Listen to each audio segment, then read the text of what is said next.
बिस्मिल्लाहिर्रहमानिर्रहीम। अस्सलामु अलैकुम डियर स्टूडेंट्स, उम्मीद है आप सब खैरियत से होंगे और इस लेक्चर सीरीज़ से फ़ायदा उठा रहे होंगे।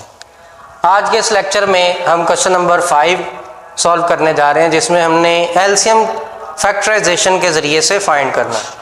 तो क्वेश्चन नंबर 5 है, जिसके 4 पार्ट्स हैं। पहला पार्ट हम इसका स्टार्ट करते हैं। तो इसका part 1 x square minus 25x plus 100, इसके हमने फैक्टर्स फाइंड करने हैं एलसीएम के लिए। तो फैक्टर्स फाइंड करने का वही तरीका है, हमने मिड टर्म ब्रेक के ज़रिए से इसके फैक्टर्स फाइंड करने हैं। हमारा टारगेट यहाँ पे प्लस का 100 है। 25 के ऐसे फैक्टर्स लेकर आए जिसको मल्टीप्लाई करें तो 100 आए और ऐड करें तो माइनस 25 आए। तो हमें पता चल रहा है एक्स स्क्वायर अगर हम यहाँ पे 20x और माइनस 5x कर दें, 20 और 5 का मल्टीप्लाई करें 100 आता है, और माइनस इंटू माइनस प्लस, दोनों सब्ट्रैक्ट हो रहे हैं, माइनस के हैं प्लस हो जाएंगे, 25 आएगा। इस तरह से हमारे फैक्टर्स बन गए।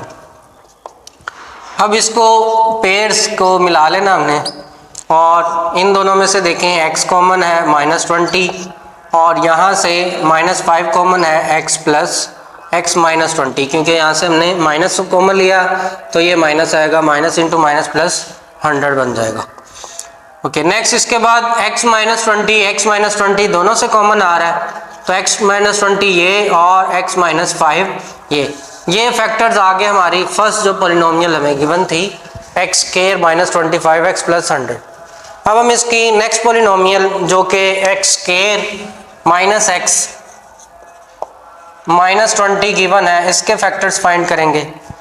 अब आपको मैंने ये बताया था कि जब भी आपके पास कोफिशिएंट 1 वाला x वेरिएबल आ जाए, यानी सेंटर्ड वेरिएबल मिड टर्म जो है उसके साथ 1 हो, तो आप हमेशा जो फैक्टर्स आएंगे वो कंसेक्यूटिव होंगे। यानी यहाँ पे कंसेक्यूटिव कौन से दो नंबर है जिनको मल्टीप्लाई करें 20 आता है, तो वो है 5x और 4x। तो माइनस का 5x पहले लिखेंगे, प्लस का 4x बाद में, और माइनस 20। अब हम करेंगे इनके पेयर्स और देखेंगे इनमें से कॉमन आ रहा है x माइनस 5 बच गया, इधर से कॉमन आ रहा है 4 और x माइनस 5 बच गया। अब दोनों में से x माइनस 5 और x प्लस 4 फैक्टर्स आ गए इसके। तो अब हमने इसका लिखना है एलसीएम। एलसीएम क्या होता है? Common multiples multiply by non common multiples. Common multiples और नॉन कॉमन जो है उनका प्रोडक्ट वो एलसीएम होता है। तो इसके कॉमन मल्टीपल्स में x माइनस 5 और x माइनस 5 हमें नज़र आ रहा है कि ये दोनों जगह मौजूद है। तो पहले कॉमन मल्टीपल आ जाएगा x माइनस 5, और नॉन कॉमन है x माइनस 20 पहली पॉलिनोमियल से, और दूसरी पॉलिनोमियल से x प्लस 4। तो x माइनस 20 और x प्लस 4 इसके नॉन कॉमन मल्टीपल्स। अब यही इसका सॉल्यूशन यानी आंसर है। हम इसको सिर्फ तरतीब से लिख देते हैं, x प्लस 4 पहले, x माइनस 5 और x माइनस 20। तरतीब मैटर नहीं करती, ये तीनों मल्टीपल्स इसका एलसीएम आ गए। तो इस तरह हमारा पहला पार्ट कंप्लीट हुआ। अब हम मूव करते हैं इसके सेकंड पार्ट की तरफ, और सेकंड पार्ट है, यहाँ हमें 3 पॉलिनोमियल्स गिवन है। तीनों पॉलिनोमियल्स के हमने फैक्टर्स फाइंड करने हैं, और फिर हमने एलसीएम तीनों में से देखना है कि कॉमन कौन सी फैक्टर्स आते हैं, कॉमन फैक्टर्स और नॉन कॉमन। पहला जो इसका है x square plus 4x plus 4, इसके फैक्टर्स क्या आएंगे? इसकी मिड टर्म ब्रेक करके, या ये फार्मूला भी कंप्लीट हो रहा है तो हम मिड टर्म ब्रेक के ज़रिए से इसको सॉल्व कर लेते हैं। मिड टर्म ब्रेक में क्या करेंगे, ये 4 है, हमने इसके 2x और 2x के फॉर्म में फैक्टर्स अगर हों तो 2 2 ज़ा 4, यहाँ पे हमें 4 ही चाहिए। इन दोनों में से कॉमन जो चीज़ आ रही है वो है x, और यहाँ बचेगा x प्लस 2। इन दोनों में से कॉमन 2 आ रहा है, प्लस का 2, तो x प्लस 2, x प्लस 2 और x प्लस 2, ये इसके पहली जो पॉलिनोमियल है इसके फैक्टर्स आ गए। इसके बाद इसकी जो सेकंड पॉलिनोमियल है वो है एक्स स्क्वायर माइनस 4, इसके फैक्टर्स फाइंड करने। एक्स स्केयर माइनस 4 जो है वो एक्स स्केयर माइनस 2 का स्केयर इस फॉर्म में होता है, ए स्केयर माइनस बी स्केयर आ गया। और ए स्केयर माइनस बी स्केयर के लिए एक दफ़ा प्लस में लिखते हैं टर्म्स को और एक दफ़ा माइनस में। हमेशा याद रखें दरमियान में माइनस हो, एक स्केयर एक पहली टर्म स्केयर की हो, दूसरी टर्म स्केयर की हो। ये फार्मूला हमने चैप्टर 2 में भी पढ़ा, चैप्टर 4 में भी पढ़ा और ये बार बार रिपीट हो रहा है। और अब चैप्टर 5 में भी पढ़ा, चैप्टर 6 में भी ये यूज़ हो रहा है। तो ये फार्मूला आपने अच्छे तरह से ज़हननशीन करना है। नेक्स्ट इसके बाद इसकी थर्ड पॉलिनोमियल है वो है 2x square plus x minus 6। तो इसके भी हमने फैक्टर्स फाइंड करने हैं। यहाँ जो फैक्टर्स हमने फाइंड किए या इस पार्ट में हमने किए इस मिड टर्म ब्रेक के ज़रिए, इनमें हमें जो एक्स स्क्वायर की टर्म है उसके साथ 1 कोफिशिएंट मिल रहा था। यहाँ एक्स स्क्वायर के साथ 2 आ गया, तो फैक्टर्स जो हमने चेक करने यानी हमारा टारगेट मिड टर्म ब्रेक करने के लिए होगा वो 2 को 6 से मल्टीप्लाई करें, -12 आ रहा है क्योंकि माइनस है इसके साथ। तो हमने फैक्टर्स जो फाइंड करने हैं वो एक्स के वो ऐसे फैक्टर्स हों जो जिनको ऐड करें तो मल्टीप्लाई करने पे 12 आए और ऐड करने पे 1 आए। और 1 का केस मैं पहले भी बता चुका हूँ, जब 1 आए तो कंसेक्यूटिव टर्म, जैसे यहाँ पे 1 था तो 5 और 4 आया था, यहाँ भी कुछ ऐसी ही टर्म्स आएंगी जिनको मल्टीप्लाई करें तो 12 बनता है। और वो हमें पता है वो है 4 और 3। 4 और 3 कंसेक्यूटिव टर्म्स है, 4 3 12 होता है और माइनस का 6 ऐसे। 4 में से 3 माइनस करें 1 बचता है। तो इस तरह से हमारी फैक्टराइजेशन के लिए मिड टर्म ब्रेक कर ली हमने। अब इन दोनों में से और इन दोनों में से हमने कॉमन देखने हैं। इन दोनों में से कॉमन हमारा 2x आ रहा है और यहाँ से बच रहा है x और यहाँ से बचेगा प्लस का 2। और नेक्स्ट 2 टर्म्स जो हैं उनमें से -3 कॉमन आ रहा है और यहाँ से बचेगा x और यहाँ से भी बचेगा +2, क्योंकि हमने माइनस साइन कॉमन ले लिया तो दोनों टर्म्स प्लस की आएंगी। अब ये x+2 और x+2 दोनों में से कॉमन आ जाएगा और यहाँ बचा 2x - 3। इस तरह हमारी तीनों टर्म्स के फैक्टर्स आ गए। अब हम इसका एलसीएम लिखेंगे और इसका एलसीएम क्या होगा, वो कॉमन मल्टीपल्स और non common multiples, common multiples और नॉन कॉमन मल्टीपल्स को मल्टीप्लाई कर दें तो वो इसका एलसीएम आता है। अब कॉमन मल्टीपल्स क्या है, मैं उनको अंडरलाइन करता हूँ। x+2 यहाँ आ रहा है, x+2 यहाँ भी आ रहा है और x+2 यहाँ भी, यानी तीनों टर्म्स में, तीनों पॉलिनोमियल्स में हमें x+2 एक फैक्टर मिल रहा है। तो कॉमन जो मल्टीपल है वो है x+2। और नॉन कॉमन, इसको डिफरेंट कलर से लिख देता हूँ। नॉन कॉमन है, पहले में x+2 एक, दूसरे में x-2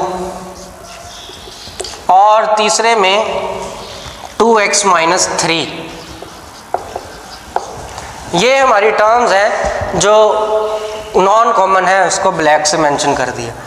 अब इसका एलसीएम ओवरऑल हम इन दो टर्म्स को मिला दें तो ये बनता है x+2 का होल स्क्वायर, क्योंकि दोनों टर्म्स जो है सेम है और इनकी पावर्स ऐड हो जाएगी 1 + 1 2 और x - 2 और 2x - 3 इसका फाइनल एलसीएम आ जाएगा।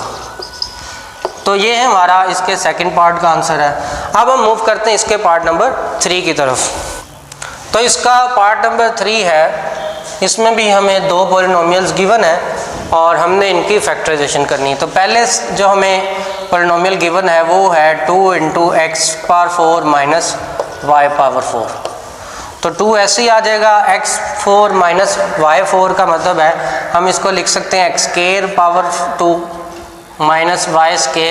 2।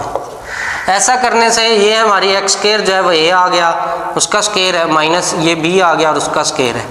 तो इस पे फार्मूला लग जाएगा a² - b² वाला, और वो फार्मूला होता है टर्म्स को एक दफ़ा प्लस करके लिख दें और एक दफ़ा माइनस करके लिख दें। यानी हमने एक दफ़ा प्लस लगा दिया और एक दफ़ा माइनस इन टर्म्स के साथ, x² के साथ और y² के साथ। नेक्स्ट इसके बाद यहाँ प्लस है, प्लस वाले के लिए कोई फार्मूला नहीं होता, यहाँ माइनस है और माइनस वाले के साथ फार्मूला होता है, और वो यही फार्मूला जो हमने यहाँ पे यूज़ किया है।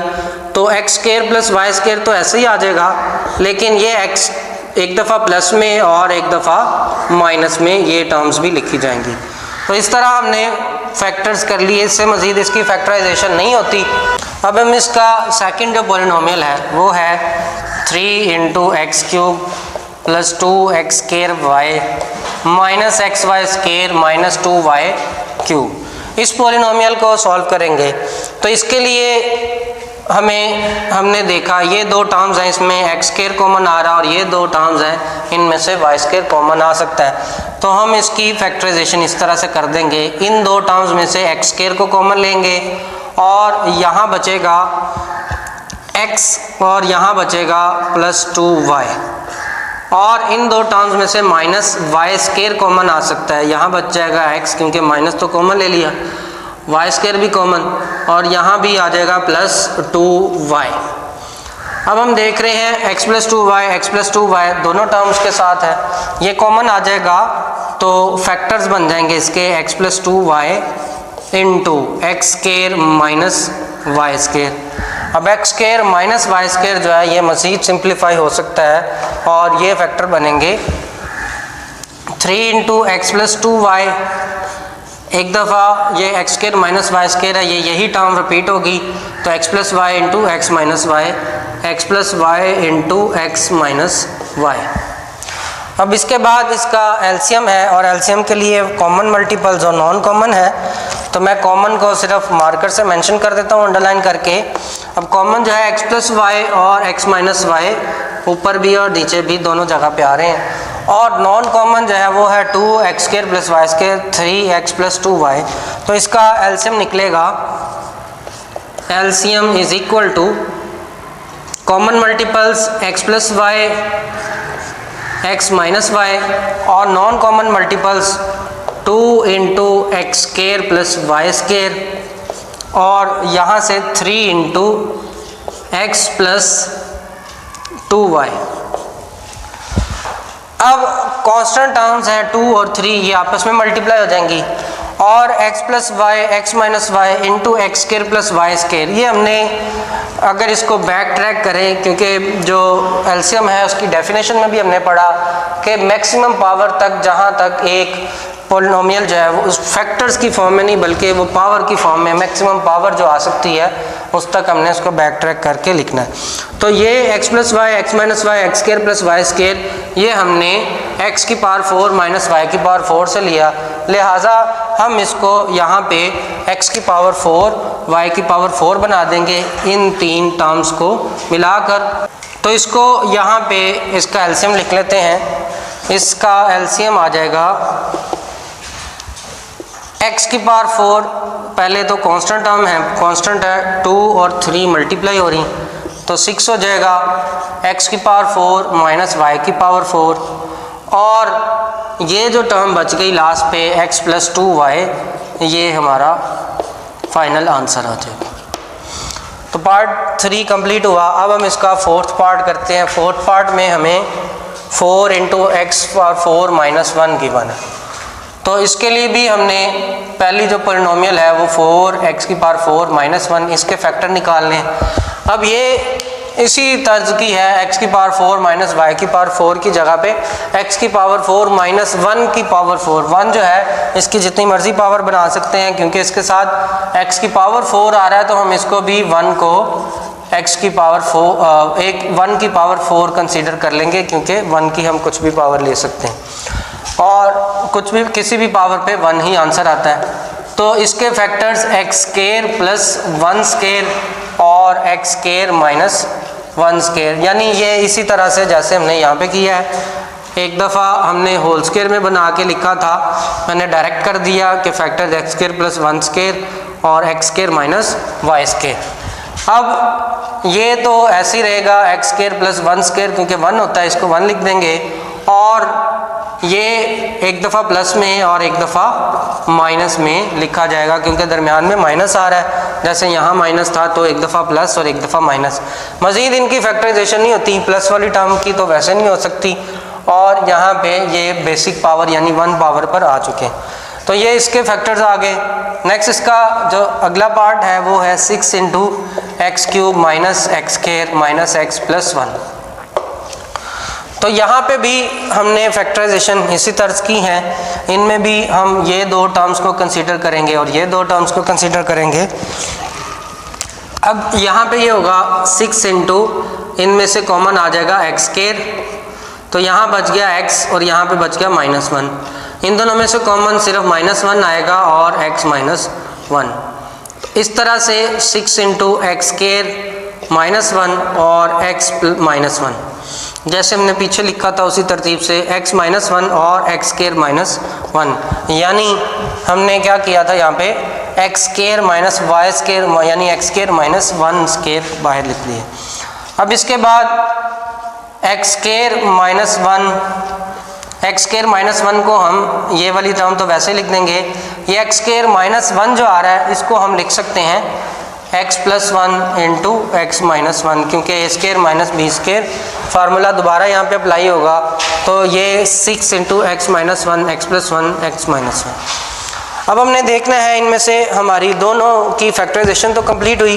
कॉमन फैक्टर्स देखें तो कॉमन फैक्टर्स जो हैं वो x + 1 x -1, x + 1 और x -1 दोनों में आ रहा है, और बाकी जो है वो नॉन कॉमन है। तो इसका एलसीएम क्या आएगा? इसका एलसीएम आ जाएगा,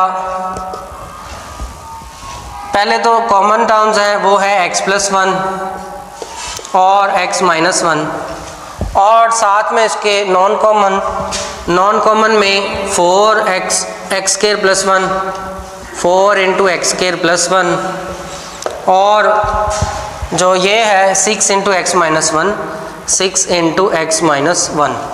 यहाँ तक हमने इसके कॉमन और नॉन कॉमन लिख दिए। अब कांस्टेंट टर्म्स को आपस में मल्टीप्लाई कर दें, और हम ऐसा भी कर सकते हैं कि x -1 और x -1 का होल स्क्वायर बना दें, या दूसरी सूरत ये है कि ये x -1 x + 1 और x स्क्वायर + 1 ये आया x की पावर 4 -1 से। तो ज़्यादा बेहतर ये है कि हम इस फार्मूले को दोबारा क्लोज कर दें, यानी हम टर्म्स को मिलाते हैं x + 1 x -1 और x स्क्वायर + 1, इन तीन टर्म्स को मिलाएं तो एक फार्मूला बनेगा और x -1 बच जाएगा। तो 6 4 ये आ जाएगा 24 और x की पावर 4 -1, इन तीन टर्म्स को जिसको मैंने यहाँ पे मेंशन किया है, और x -1 ये वाली लास्ट वाली टर्म, तो ये इसका आंसर आ जाएगा। तो इस तरह से हमारा क्वेश्चन नंबर 5 कंप्लीट हुआ, जिसमें हमने एलसीएम फाइंड किया फैक्टराइजेशन के ज़रिए से। नेक्स्ट लेक्चर में हम इसके क्वेश्चन नंबर 6 और फर्दर पार्ट्स के साथ हाजिर होंगे। तब तक के लिए अल्लाह हाफिज़।